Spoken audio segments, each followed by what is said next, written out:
کیا آپ کو دیکھتے ہیں تو ہمارے غم ہلکے ہو جاتے ہیں، ہماری پریشانیاں دور ہو جاتی ہیں، ہمارے جسم کی تھکان دور ہو جاتی ہے۔ میں یہ سوچا کہ مرنے کے بعد آپ تو بہت اونچے مرتبے پر ہوں گے، اور میرا معاملہ پتہ نہیں کہ میں جنت میں جاؤں گا کہ جہنم میں جاؤں گا، اور اگر میں جنت میں بھی جاؤں تو پتہ نہیں آپ کس مرتبے پر ہوں گے اور میں کس مرتبے پر ہوں گا۔ اس لیے میں نے سوچا کہ کہیں ایسا کہ کم سے کم اللہ کے رسول کا خون تو میرے جسم کے ساتھ لگا رہے، اور اگر میرے لیے جہنم میں جانے کا فیصلہ ہو جاوے، میں اللہ کے سامنے یہ تو کہہ سکوں، اے اللہ ذرا اپنے حبیب کے خون کی تو لاج رکھ لیجئے، میرے پیٹ میں نبی کا خون موجود ہے۔ یہ عشق رسول تھا صحابہ اکرام کا۔ ایک صحابیہ ہے حضرت خنسہ رضی اللہ تعالی عنہا، اس صحابیہ کے 4 بیٹے شہید ہو گئے ایک جنگ کے اندر، غزوہ احد میں۔ میں بات کو مختصر کرتا ہوں۔ چاروں بیٹوں کی خبر سن رہی کہ پہلا بیٹا بھی شہید ہو گیا، دوسرا بیٹا بھی شہید ہو گیا۔ ہر ایک کے سننے کے بعد یہ سوال کرتی خبر دینے والے سے، یہ بتلاؤ رسول اللہ کا کیا حال ہے؟ جب بتلا گیا رسول اللہ خیریت سے ہیں، لیکن دل کو اطمینان نہیں ہوا، آنکھوں کو قرار نہیں آیا، دل کو سکون نہیں ملا۔ دوڑتی ہوئی گئی احد کے پہاڑ پر پہنچی، حضرت عمر پہرا دے رہے تھے۔ عمر سے کہا کہ ہٹو، میں رسول اللہ صلی اللہ علیہ وسلم کو دیکھنا چاہتی ہوں۔ عمر فرماتے ہیں کہ عمر کی طاقت بھی اب خنسہ کو روکنے کی نہیں ہے، اسے چھوڑ دیا جائے، چنانچہ چھوڑ دیا گیا۔ جب گئی اور اللہ کے نبی صلی اللہ علیہ وسلم کو دیکھا، یہ زبردست شاعرہ تھی عرب کی، اور میں بتاؤں جب ان کے بھائی کا انتقال ہوا تو مرثیہ انہوں نے لکھا تھا ایک عربی کے اندر، جو موت پر لکھے جانے والے اشعار، پوری تاریخ، بلکہ میں یہ کہوں 1400 سال گزر گئے، آج تک اس مرثیے کے برابر کوئی ٹکر کا مرثیہ کسی کے موت پر نہیں لکھ سکا۔ یہ اتنی زبردست شاعرہ تھی۔ اس شاعرہ نے اللہ کے نبی صلی اللہ علیہ وسلم کو جب دیکھ لیا، اگرچہ کہ زخم آئے ہیں، اگرچہ کہ خود کی کڑیاں گھس گئی ہیں، دندان مبارک شہید ہو چکے ہیں، لیکن آپ صحیح سلامت ہیں، تو ایک جملہ فرمایا کل خد بعدک یا رسول اللہ جلل، اے اللہ کے رسول اگر آپ سلامت ہیں تو ساری دنیا کی مشکلیں میرے اوپر آسان ہیں، آپ اگر صحیح سلامت ہیں تو میرے اوپر کوئی مشکل، کوئی مصیبت نہیں باقی رہے گی۔ یہ عشق تھا، یہ تعلق تھا صحابہ اکرام کا۔ میں سیرت کے موضوع پہ آنا چاہتا ہوں۔ اللہ کے نبی صلی اللہ علیہ وسلم اس دنیا کے اندر آئے، اللہ تعالیٰ نے آپ کے آنے کا انتظام کیسے فرمایا؟ میں درمیان کی تمہیدی گفتگو کو ختم کر رہا ہوں، موضوع تو بہت طویل ہے، مولانا بھی تشریف لا چکے ہیں، ان کا بھی اصل خطاب ہونا ہے، اور وہ کلیدی خطاب ہوگا، اور پھر اس کے بعد دعا ہوگی۔ اللہ کے نبی صلی اللہ علیہ وسلم کے اس دنیا کے اندر فیصلہ آنے کا ہوا۔ یہ بات یاد رکھیں، جس کو نبی کے ساتھ نسبت مل گئی اس کی عزت اونچی ہو گئی، اس کا مقام مرتبہ بلند ہو گیا۔ بلال کو عزت ملی، نبی کی نسبت سے ملی۔ صہیب کو عزت ملی، نبی کی نسبت سے ملی۔ صہیب رومی کو ملی، سلمان فارسی کو ملی، سمیہ کو ملی، جس کو ملی وہ نبی کے نسبت سے ملی۔ اگر نبی کی نسبت نہ ہوتی تو کسی کو کوئی مرتبہ نہ ملتا، جس کو ملا وہ نبی کے مرتبے سے ملا۔ کون نبی؟ جس کے بارے میں، جس کو اللہ نے جب بھیجنے کا انتظام فرمایا ایسے ہی نہیں بھیج دیا، آپ اتفاق سے نہیں پیدا ہو گئے، اللہ نے سارا نظام عرش کے اوپر بنایا، سارا نظام بنایا عرش کے اوپر۔ اللہ کے نبی صلی اللہ علیہ وسلم کو جب دنیا میں بھیجا گیا، میں اوپر کی اور بات چھوڑ رہا ہوں، اللہ نے اپنے اس حبیب صلی اللہ علیہ وسلم کے بھیجنے سے پہلے ایک نبی کو بھیجا جس کو عیسیٰ مسیح کہا جاتا ہے۔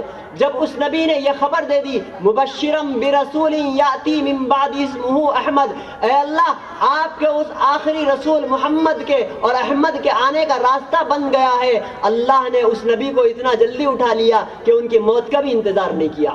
عیسیٰ علیہ السلام کو آسمانوں پر اٹھا لیا کہ ان کی موت کا بھی انتظار نہیں کیا۔ کیوں؟ اب میرے حبیب کے آنے کا وقت بن چکا ہے، میرے حبیب کے آنے کا راستہ بن چکا ہے، اللہ نے اپنے حبیب کو دنیا کے اندر بھیجنے کا فیصلہ کیا۔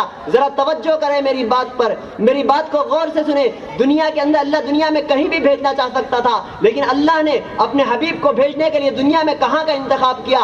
غور کریں، پوری دنیا 2 حصوں پر بٹی ہوئی ہے، ایک عرب ہے، ایک عجم ہے۔ عرب کے معنی فصیح و بلیغ، عجم کے معنی مانے گونگا. اللہ اگر اپنے نبی کو عجم میں بھیج دیتا تو وہ گونگوں کی قوم ہوتی. اللہ نے اپنے نبی کو عرب میں بھیجنے کا اس لیے فیصلہ کیا اس لیے کہ نبی افصح العرب خطیب تھا, اس لیے پہلے سے عرش پر فیصلہ ہوا کہ عرب میں بھیجا جائے. عرب میں اور بھی علاقے تھے, کس علاقے کے اندر نبی کو بھیجنے کا فیصلہ ہوا؟ اس علاقے کے اندر جس کو مکہ کہا جاتا ہے. مکہ عربی زبان میں بکہ کو کہتے ہیں. للذی ببکۃ مبارکن, قرآن نے کہا بکہ درمیانی جگہ کو کہتے ہیں. آپ دیکھیں پوری دنیا کے جغرافیے کے اندر جس جگہ پر مکہ قائم ہے اور جس جگہ پر کعبۃ اللہ ہے وہ پوری دنیا کا درمیانی حصہ ہے. اللہ بتلانا چاہتا تھا میرا حبیب جب آخری آئے گا اور اپنی نبوت کی کرنوں کو ساری دنیا کے اندر روشن کرے گا تو اس حبیب کی کرنیں دنیا کے شمال میں بھی, جنوب میں بھی, مشرق میں بھی, مغرب میں بھی یکساں پھیلے. اللہ نے اس لیے انتخاب کیا عرب کا اور مکے کا. مکے کے اندر کہاں اللہ نے بھیجنے کا فیصلہ فرمایا؟ اس کا انتخاب بھی عرش پہ ہوا. عرب کے اندر قبیلے بہت تھے. کس قبیلے کے اندر نبی کو بھیجنے کا انتخاب ہوا؟ اس قبیلے میں جس کو قریش کہا جاتا ہے. قریش قرش سے ہے. قرش کے معنی مستقل کے آتے ہیں, ہمیشہ رہنے والی چیز کے آتے ہیں. چونکہ نبی مستقل مزاج تھا, اس کے پائے استقامت پہ کبھی لغزش نہ آ سکتی تھی, اس لیے قبیلہ پہلے سے وہ چنا جو مستقل مزاج تھا. قریش کے اندر اور بھی شاخیں تھی. جس شاخ کے اندر نبی کو بھیجنے کا انتخاب ہوا اس شاخ کے اندر جس کو بنو ہاشم کہا جاتا ہے.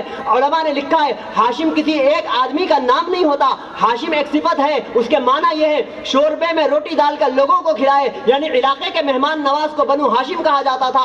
اللہ بتلانا چاہتا تھا جو ساری دنیا کا مہمان نواز تھا اور مہمان نوازوں کا سردار تھا وہ مہمان نوازوں کے قبیلے کے اندر ہی آ سکتا تھا. بنو ہاشم کے اندر اور بھی لوگ تھے. کس کو آپ کا دادا ہونے کا انتخاب ہوا؟ اس کو جس کو عبد المطلب کہا جاتا تھا. کیوں؟ اس لیے کہ عبد المطلب کعبے کا متولی تھا. نبی کو پوری امت کا اور دنیا کا متولی بننا تھا, اس لیے پہلے سے دادا وہ چنا کعبے کا متولی تھا. عبد المطلب کے کئی بیٹے تھے. ایک کا نام تھا نوفل, ایک کا نام عباس, ایک کا نام حمزہ, ایک کا نام عبد الحارث, ایک کا نام عبد الشمس, ایک کا نام عبد اللات. یہ سب بیٹوں کے نام ہیں, لیکن ان معنوں پہ غور کریں. عبد الشمس کے معنی سورج کا بندہ, عبد اللات کے معنی بدھ کا بندہ, عبد الحارث کے معنی کھیتی کا بندہ, نوفل کے معنی سخت جگہ, عباس کے معنی غضبناک اور حمزہ کے معنی شیر.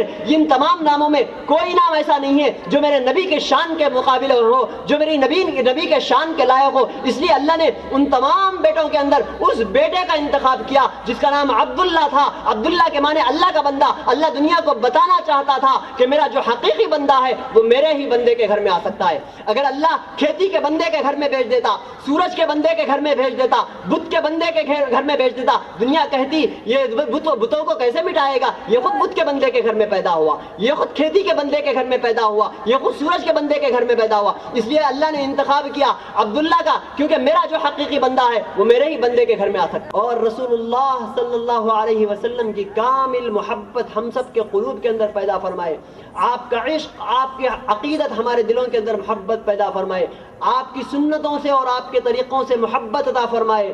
ایسی دلی محبت ہم کو عطا فرمائے کہ اس طریقے کے علاوہ دنیا کے سارے طریقے ہمیں اس کے سامنے ہیچ اور کمزور نظر آتے اور ہم ان طریقوں کو اپنانے والے بنے. اللہ تعالیٰ میری بھی مدد فرمائے, آپ سبوں کی مدد فرمائے. آمین. وآخر دعوانا ان الحمدللہ رب العالمین. ماشاءاللہ. نہ کچھ تکلف نہ کچھ بناوٹ, جو بات تھی دل میں صاف کہہ دی. نہ کچھ تکلف نہ کچھ بناوٹ, جو بات تھی دل میں صاف کہہ دی. اگر وہ مانے تو مہربانی, اگر نہ مانے تو پھر گلا کیا. سامعین اکرام, وقت کی قلت کو مد نظر رکھتے ہوئے میں ہمارے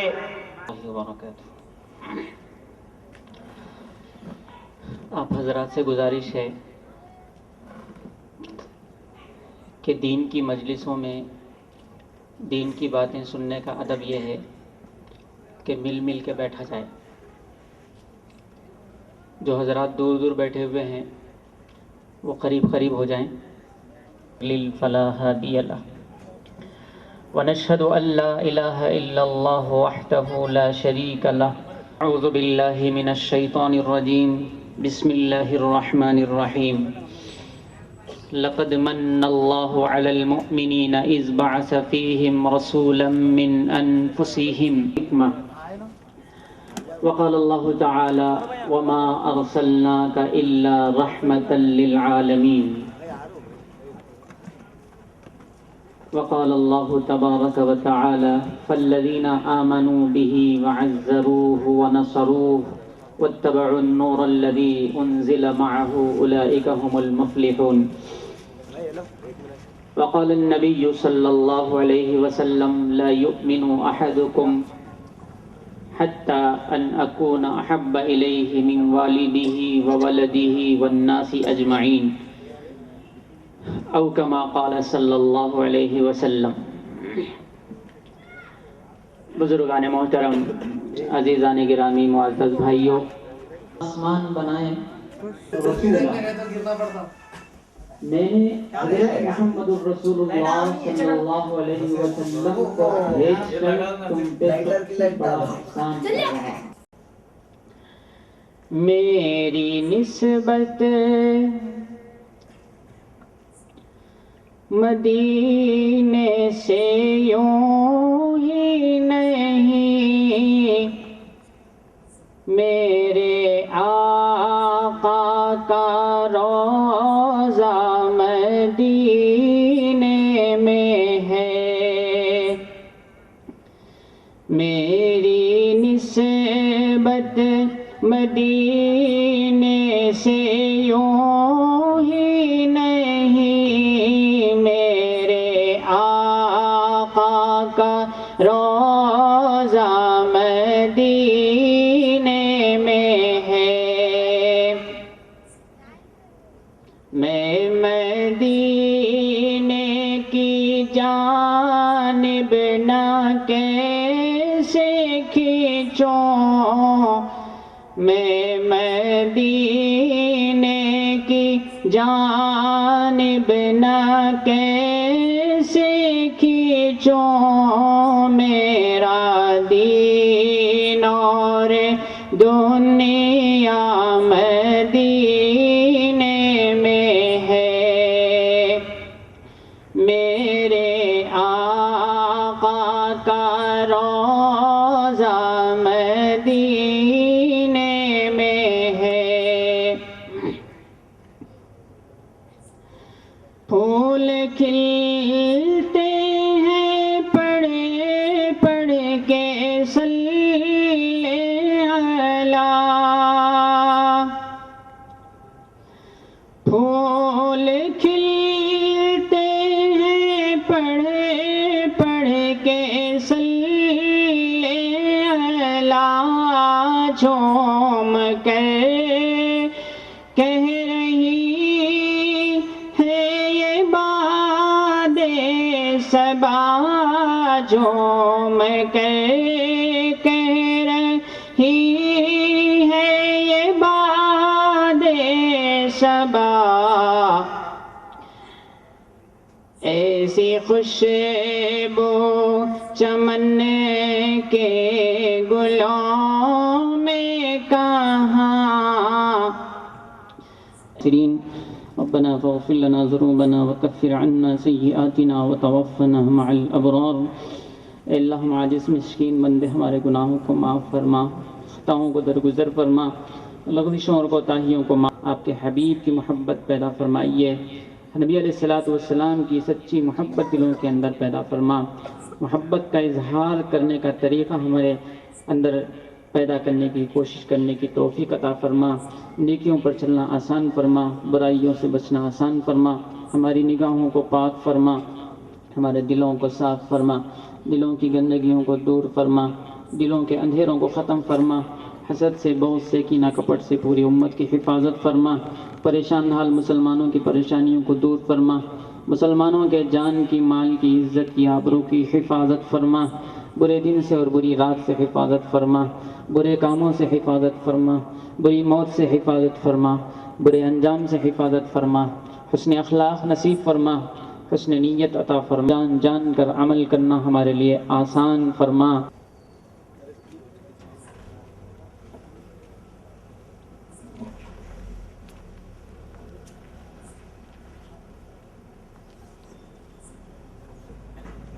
حافظ و قاری محمد شہاب الدین صاحب کی گلپوشی محمد معین الدین عمران بھائی کریں گے انشاءاللہ.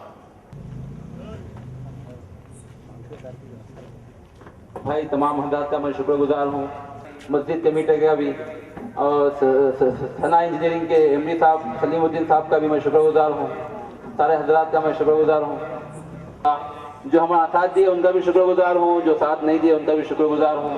اللہ تعالیٰ ہم سب کو کا نام لیا گیا، کسی کا نام نہیں لیا گیا، بھائی معاف کرنا، بہت سارے حضرات ہیں، ہر کسی کا اس کے اندر تعاون ہے، کوئی جانی اعتبار سے تعاون کرے، کوئی مالی اعتبار سے تعاون کرے، اور ہمارے خاص طور پہ ہمارے محبوب بھائی کا بھی شکر گزار ہوں انشاءاللہ۔